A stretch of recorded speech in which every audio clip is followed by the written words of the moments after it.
From the heart of Dubai, where tomorrow is being built today, to the world. Welcome to the CTO Show with Mehmet. Here, we redefine technology and reimagine possibilities. With Mehmet, delve into the riveting realms of AI, cybersecurity, and digital technology. Experience the thrilling highs and lows of startups. Immerse yourself in the spirit of entrepreneurship and witness the future of business innovation being written in real time. Now, without further ado, let's tune in and explore the future. Hello and welcome back to a new episode of the CTO Show with Mehmet. Today, I'm very pleased. Joining me from Australia, Eoghan O'Donnell. Owen, the way I love to do it is I keep it to my guests to introduce themselves, tell us a little bit about their background, what they are up to currently, and then we can kick the conversation directly after that. So the floor is yours. Hey, thanks, Mehmet, and thanks for having me on your show. Very excited to be here. Look a little bit about myself. I started off in the software industry, 25 odd years ago. I'm originally from Ireland.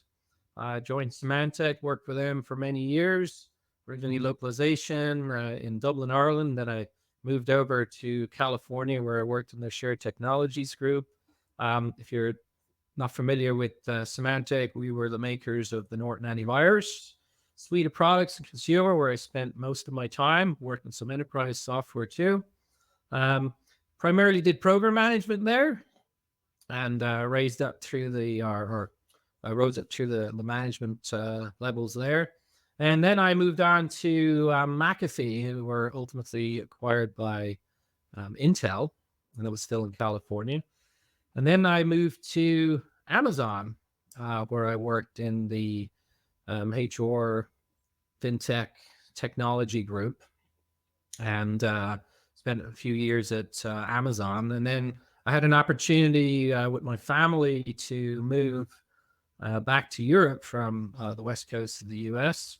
And we lived in Ukraine for a little over a year. And while I was there, I joined Innovex. So that's how I've ended up at Innovex. And now I live in Australia. So I've come down here for family reasons, and I continue to work for Innovex. I've had a couple of roles at Innovex. I originally joined as head of delivery, head of engineering, right, to bring them into the engineering world. And now, as you know, I run innovation. Great. And again, thank you very much, Owen, for being on the show with me today. And what, a very rich and fantastic experience that you have. So I want to start from the innovation. And, recently we start to see more and more like these titles, Chief Innovation Officer. Now, just like past week, at the time of the airing, this episode will be like around 1 month or so.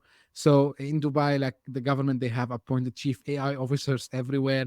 So from your experience, why these roles are becoming like more crucial in today's business landscape, Owen? Yeah, look, great question. You're right. My title is Chief Innovation Officer. But of course, that does bleed into the AI world. And we start with sort of the innovation world. But what is innovation, right? So, innovation for me is like cultivating innovative capabilities, like within the organization that we're in, sort of, and promoting those. For Innovex, we're in a wide range of industries, right? Health tech, clean tech, gaming industry, collaboration, supply chain, right? And, people often ask me, like, what is it? What do I do? Right. And, we, having experience working in all these industries, we come across a lot of technology, and often you can find yourself getting compartmentalized inside a particular vertical like supply chain. And what I look at is looking at, expertise we have and seeing, can that be utilized in other industries? Innovation is not necessarily about, needing to do something new, right? Nor is it about needing to do something cutting edge, but quite often it's simply taking something that someone has done before elsewhere and using it for your own purposes, right? So, a lot of what I do is that, if we're obviously in the engineering business, we do a lot of work for clients, and those clients have different needs. And sometimes we have a need that's actually a niche area. And I look at that niche area and I sort of decide, oh, can that be used in the context of a different industry, right? So that's sort of the innovation side of it for me. We do a lot of internal work to try and foster innovation. And that's where maybe this could bleed into the AI world. My I guess first exposure to the AI world was sort of working internally to figure out, what sort of controls we might need to put in place, what sort of education we might need to put in place for people to understand what is AI and boundaries of AI, and what you should be doing and what you should not be doing before we even get into the side of actually developing things in it, right? And there's a lot of aspects of AI that I think people need to be familiar with, right? What are you using AI for? Are you using it to create things, right? And I think, are you using it to create images? Are you using it to create opinions? So we a lot of my initial, as I said, exposure to that was sort of work and put together frameworks for AI. Now that that's in place, we're looking at technologies and the use of those technologies within the AI space. For example, everybody's talking about Gen AI, chatbots, whatnot, right? Image recognition and things like that. So, we look at those technologies and try and self-develop and go, hey, do we understand them? So when the clients come to us, can we actually speak about them?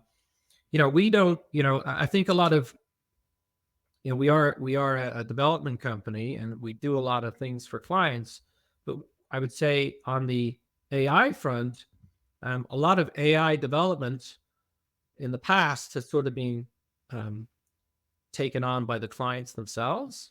Now we are seeing sort of a shift where we do see clients now starting to dabble, using resources like ours, right? And that's where, the research we've been doing is now going to lend itself to help those clients accelerate, right, their adoption of AI technology. Mm-hmm. So to that last point you mentioned, Owen, and another guest the other day told me the same thing, and even on our daily conversations. So there's this feel that companies have kind of this fear of missing out the AI moment now, because you have your experience also in the from the consumer industry perspective for all these years.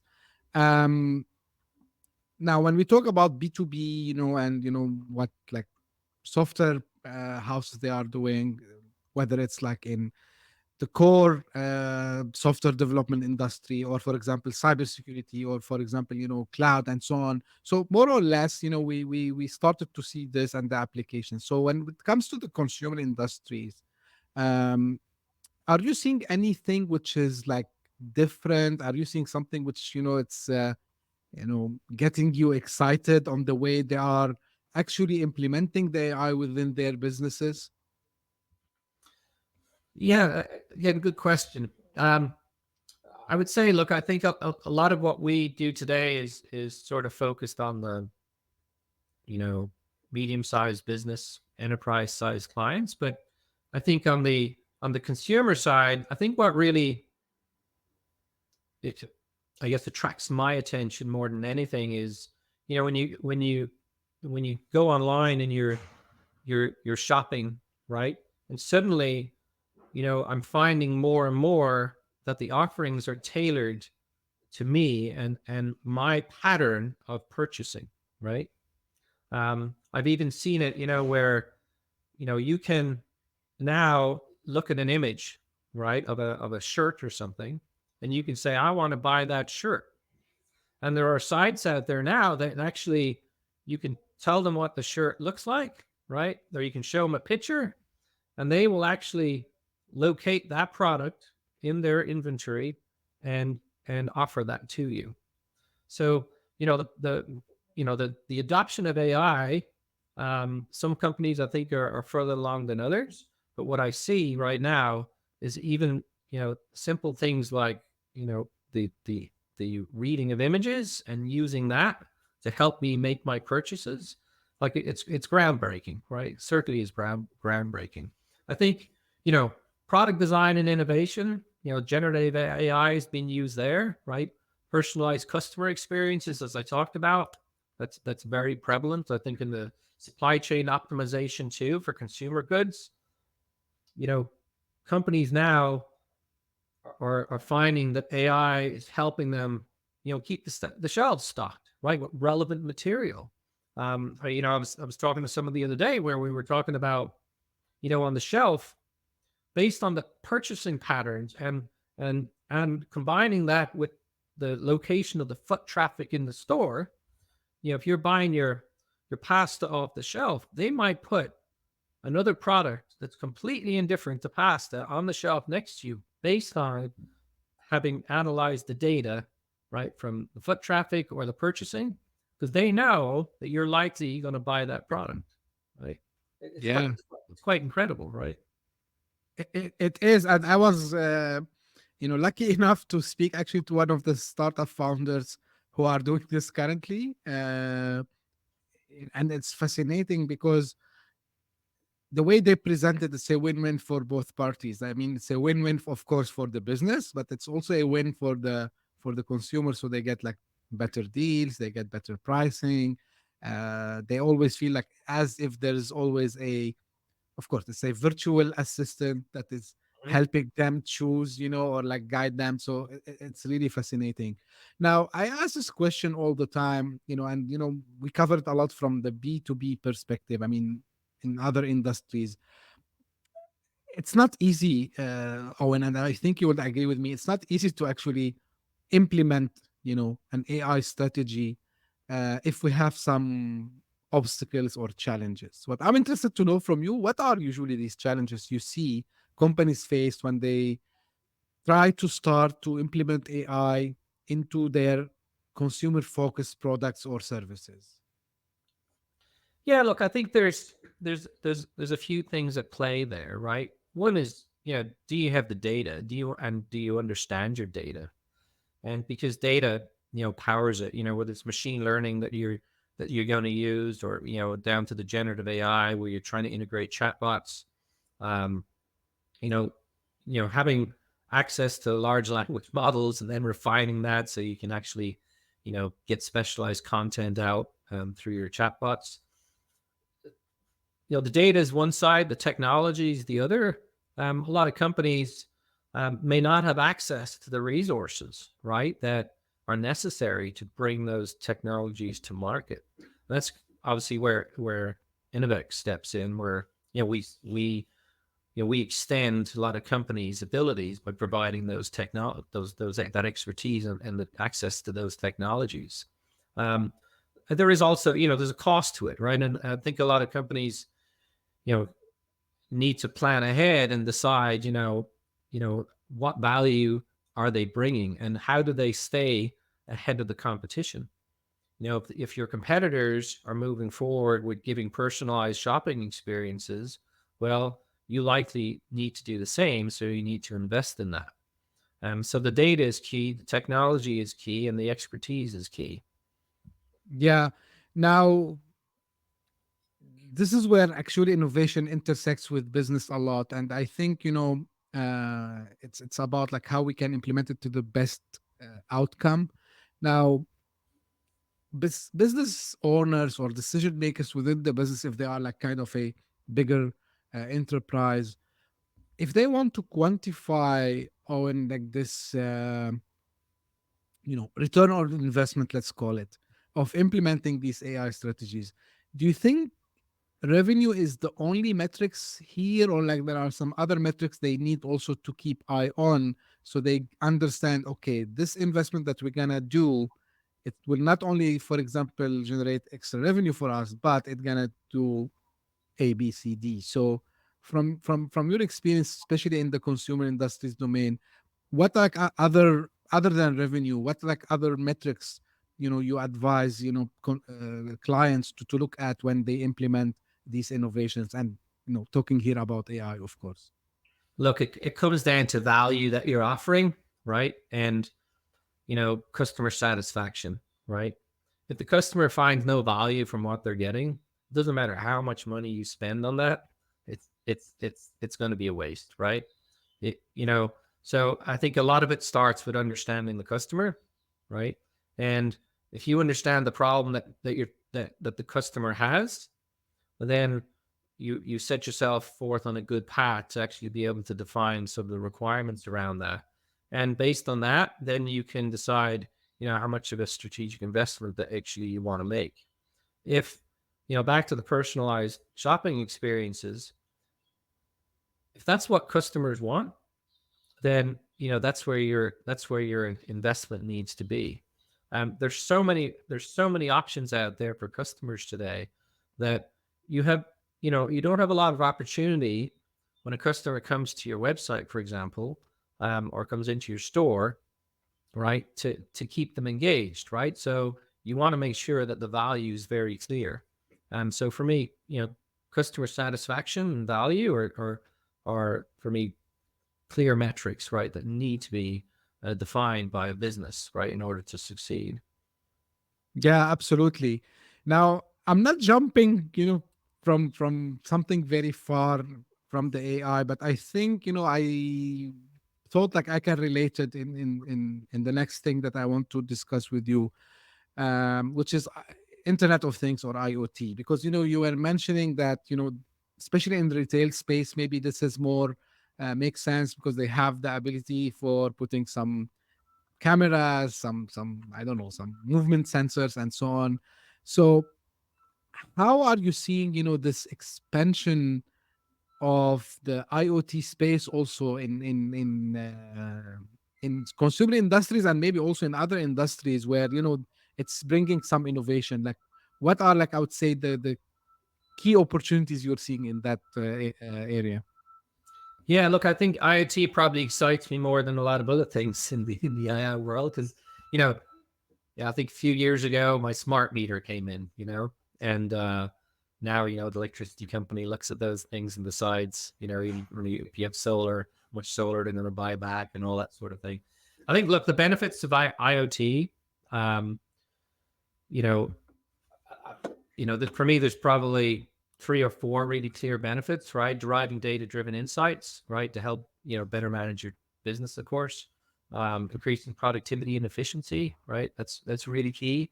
Um, Obviously, it's helping create new business models and revenue streams. And then I would say the fourth would be, seamlessly connecting your physical business world to the digital world. And if you look at the different, the aspects of IoT that are out there, I think they said that there's going to be sort of 40 billion connected devices, right, by 2033, if I recall correctly. That's an incredible amount.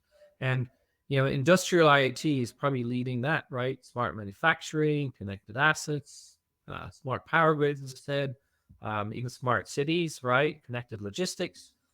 It's quite remarkable where all these things are coming in. I think a lot of today, there's a huge progression of adoption by SaaS applications, right? Of IoT. And they, what they do is, right, they analyze, right? They capture all your IoT sensor data, right? And what's really cool is they're bringing that information to businesses so they can actually make better informed decisions. Where is it deployed?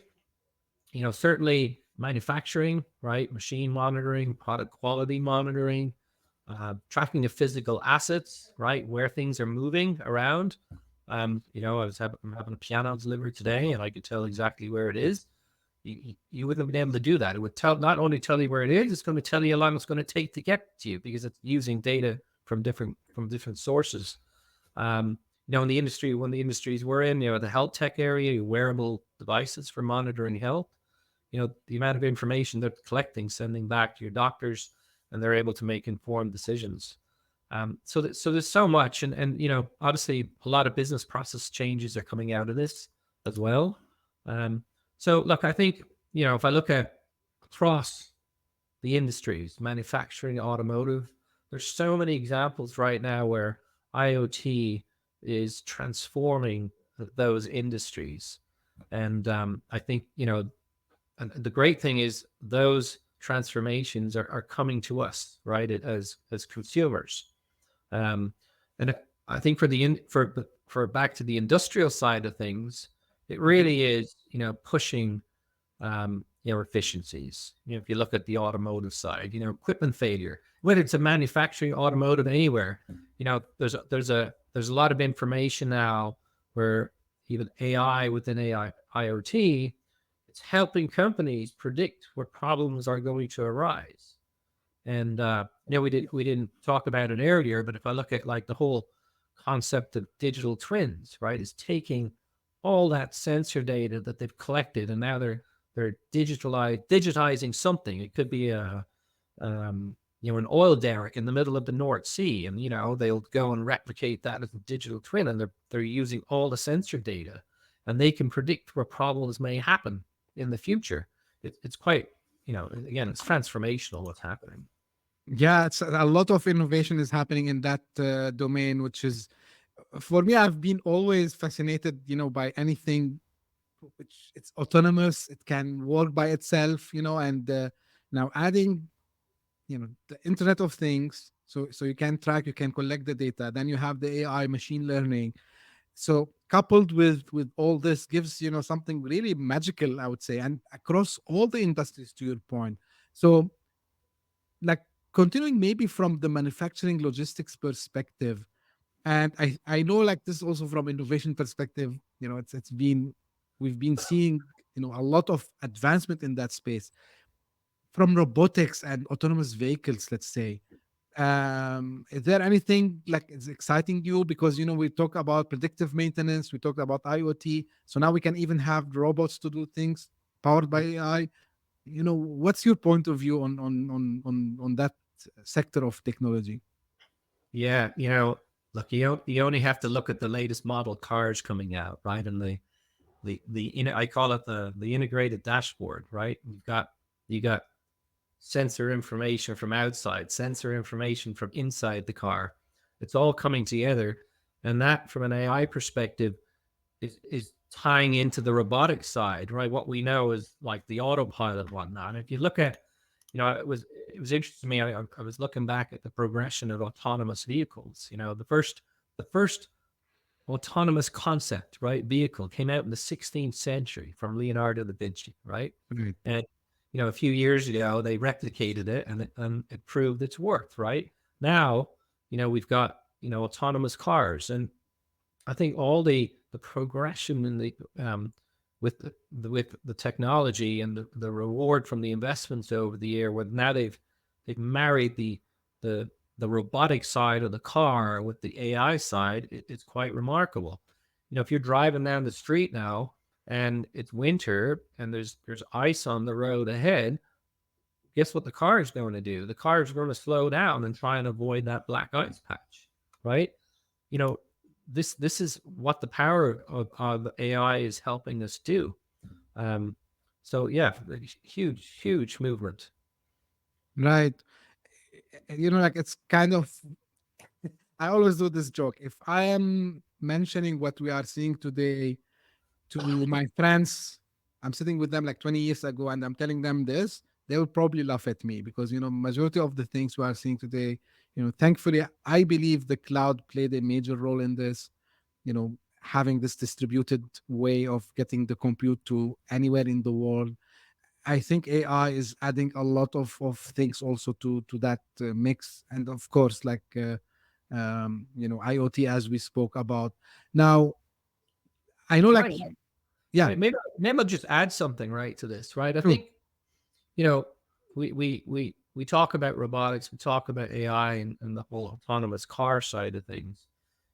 If you go back to what are we looking for when we we bring these cars to market?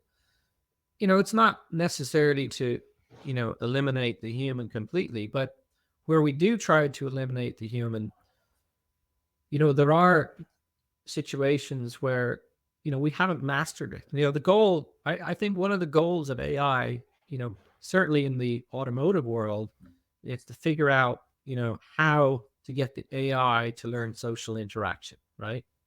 We're not there yet, right? And I think human driver intuition, right, is absolutely a unique problem for AI.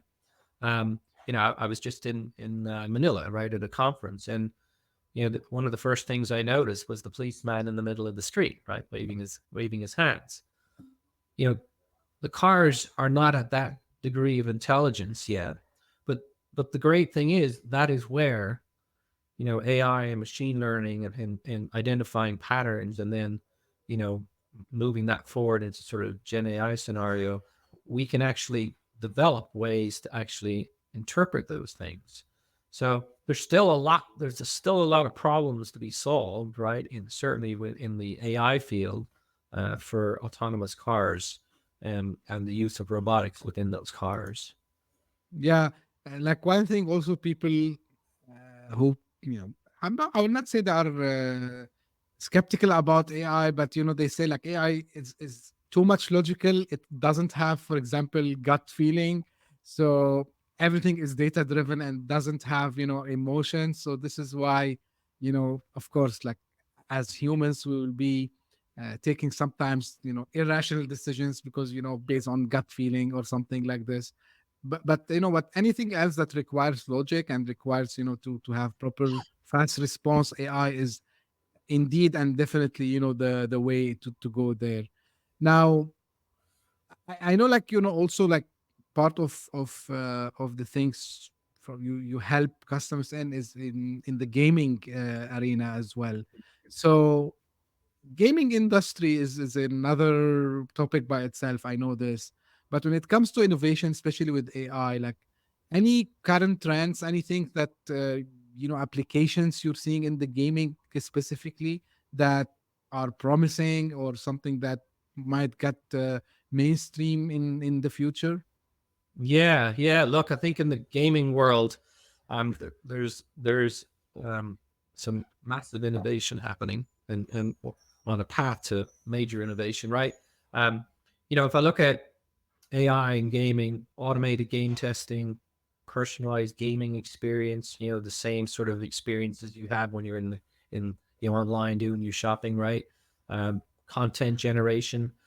A lot of companies, including companies like ourselves, who are, we've got a game studio, we do a lot of art, we do a lot of animation. There are a lot of tools out there now in the art world, right? We'll start with that, right? Who are able to generate, artwork, right? There's different companies out there. Some of them, they will generate art based on prompt, but in your text, you'll get the image that you expect to get. There's a company out there who's doing the same, but they're actually, you can choose the style of the artist, right? Right? It could be Dali, right? And it'll generate the images and use the style of Salvador Dali, right? Or whatever artist that you want. Really cool stuff. Obviously, there's the photorealistic images is another area that's quite popular.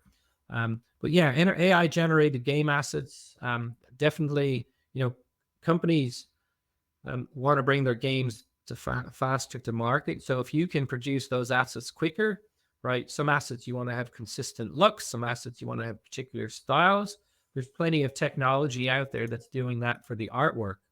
Now, I think a couple of other areas that's really intriguing for me. A lot of games you have what are called NPCs, or non-player characters, and those characters, what's happening in the world of those is that they are now learning from the behavior, right, of the player, you being the player, right? And there's different levels of learning, right? So you might have, in terms of technologies, we might be using things like decision trees, and you can determine the status of a character, right, depending on whether they're carrying a weapon or not. Right? How cool is that? And then what we call the non-player character, right, can decide whether they're a foe or not, and they can take up a defensive status, right, simply by what weapon that you have. Another area is genetic algorithms, right, and um, that might be where that character wants to find the fastest way to navigate through an environment, right? While taking all the different dangers in the game into account, right? Because it's in a dynamic environment, and that those characters might be shadowing you. So as you make decisions where you're going and you're running into different characters, they're learning from that all the way along.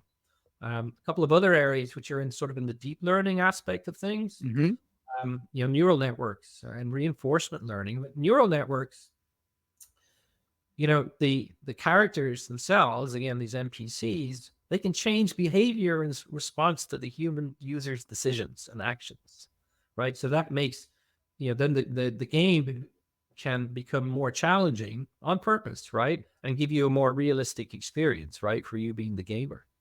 And then I'd say the reinforcement learning, um, where that character, the NPC, can make a decision within a game, um, and maybe they die right in the current session that you're in, but the next time around they know that happened, and they're going to make a different choice so they don't die. So they'll remember the consequence and they'll take a different approach. So there's some really cool stuff that's happening, and so companies are beginning to take advantage of the deep learning, using those neural networks and to sort of simulate right complex decision making, which I think is really neat. Um, on the extension of the artwork piece, that would be the other piece, developing game landscapes. So Hmm.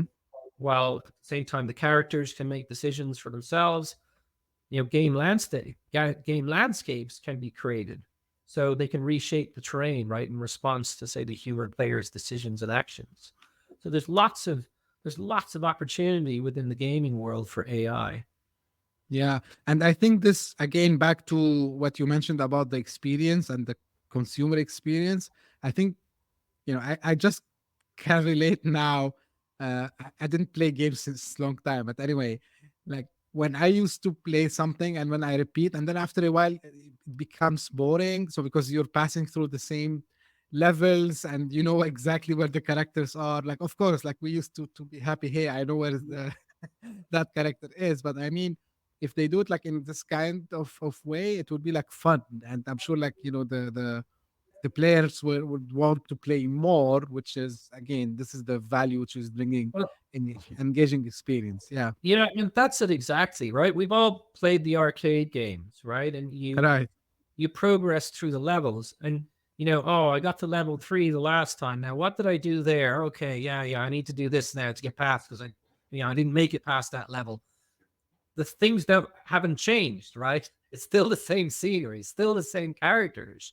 So how cool is it now if you got to level 3 and it's going to be a different character, different, weapons, different whatever, right? And you're like, oh, okay. But the objective may still be the same. You still got to get over the hill and to the other side, right? So it's marrying that, retaining the complexity of, say, that level or that environment, but giving you different challenges, right, to get there. Right. Right. Right. Yeah. Just like very quickly, also like out of fun, my daughter saw me like playing, you know, uh, the Pac-Man. It was like available on the Google at some time. Like you can just scroll it on the browser. And, Yes, the, yeah. and she was telling me like, how do you know like this is? I said, yeah, because when I was a child, I knew exactly where these guys are coming from, and I know exactly the moves, sequence I need to do. But she said, yeah, it's not fun. And I think the new generation they want this like kind of new experience. To your point, Owen, so 100% on that. Yeah, Now, I mean, I would just add, my son, I think he plays a couple of these games, and they're playing them so frequently. Like, as a gaming company, do you want to invest, a lot of money into humans, right, to create things that could autonomously be created? Why would you, right? Why wouldn't you adopt AI and do those things? And you keep the appeal, right, for right, these kids. Obviously, it's a whole different conversation. How absolutely. much screen time people should have, right? But when that kid wants to go back and play with their mates, I think they do want to have a different experience. Absolutely, absolutely, 100%. Now, just as we're coming to a close, there's one more topic I want to cover with you, Owen, and because you help other companies, right? So you basically help them uh, getting these technologies built and deployed. And there is this famous debate about, is outsourcing, outstaffing, especially if we are into kind of a regulated space. Let's talk about, for example, finance. That's like they have the PCI, right? So regulations. So when it comes to this space, what are the best approaches there? Like what do you see, out of your experience, the best way to do it for outsourcing and outstaffing to keep innovation to the maximum, but at the same time to make sure that we are compliant, we are like doing the things in the right way that there should be done. Yeah, look, I think a lot of it goes back to, businesses evaluating, right, whether they require specialized skills, right, for certain things. You mentioned PCI, which is a, specialized area of financial sort of products or products that use or touch on financial things. For those of you not familiar with that, like one of those areas would be, taking credit cards and the rules that, companies that take credit card payments online follow, right? Where companies like ourselves, I think really bring value to the market. We have the opportunity to work with many clients in many industries. And when we work on the same areas, if it's PCI, it's incumbent on us, right, to actually stay ahead, right, of those I would say compliance rules, right? And the client who's coming to us and looking for outsourcing, they can only benefit from that knowledge because we have the knowledge, we have the relevant knowledge, and we have the current knowledge. So why would you as a business want to go and invest in hiring people that have that specific need if you don't necessarily need it in longevity? And you can actually focus on your core business needs, and companies like ourselves can focus on those niche areas and bring that value to you as a company. Um, so I think, evaluating, whether you require that specialized skills is important. But look, I think, when it comes to outsourcing versus outstaffing, outstaffing, you need to decide whether you want to manage remote employees. That's what it really comes down to, right? And are you ready to prioritize integration into your organizational culture? Outsourcing, you hand it off, right? You say, look, this is the problem I need solved. Can you solve it? In what time frame can you solve it? And we obviously offer that expertise, and we offer it at the highest degree of quality, because we are working within an industry and across multiple industries, so we're able to stay ahead of it. Yeah, makes sense. Make absolutely sense. Owen, we covered a lot today, and thank you for sharing your knowledge and your experience with us. This is a question I ask at the end to all my guests. Like, is there any kind of advice, like anything that maybe I missed to ask you, you want to share with us at the end of this episode, and where people can get in touch and connected with you? Yeah, I guess, look, on the advice, I think it's important for everybody to continue to learn, right? We've talked a lot about AI, and AI is a it's a new field. It's a new field for a lot of people, and there's plenty of I would say certifications out there. There's plenty of material that you can read about, and you can determine whether that's appropriate for your business or not. We obviously at Innovex have knowledge in this space, as we do knowledge across different industries and the different technologies and skill sets that we're able to bring to market. And I think that's one of the things that we try to do within our company is upskill, continuously try to upskill. And even in areas where we may not necessarily have clients today, we do look at solutions that we've developed in the past for clients, and we look to see, can we augment those with new technology, and new areas like AI. So I would say that, learn, embrace it, and come and talk to us if you're looking to invest in that area. And whether you're experienced in it or you don't have experience, we're happy to guide you through that process. Cool. Where to come? Where to go to get in touch? Yeah. www.innovex.com, INNOVECS. And you'll find me up there too. You can shoot me a message. I'm also obviously on LinkedIn and a few other spots, but yeah. Great. I will make sure all the links are in the show notes so people can find them easily. Again, Owen, thank you very much for your time today on the show. I really appreciate all the information and insights you gave us and what's happening across different industries. And usually, this is how I end my episodes. This is for the audience. If you just discovered this podcast by luck, thank you for passing by. If you like it, please subscribe and share it with your friends and colleagues. And if you are one of the loyal followers who keep coming, sending me their suggestions, messages, please keep doing so. I read all of them and I take that into consideration. Thank you very much for tuning in today, and we will be again in a new episode very soon. Thank you. Bye bye. Thank you. Hit that subscribe button, share the show with your tech-savvy friends and fellow entrepreneurs, and leave us a review on your favorite podcast app. Your support means the world to us.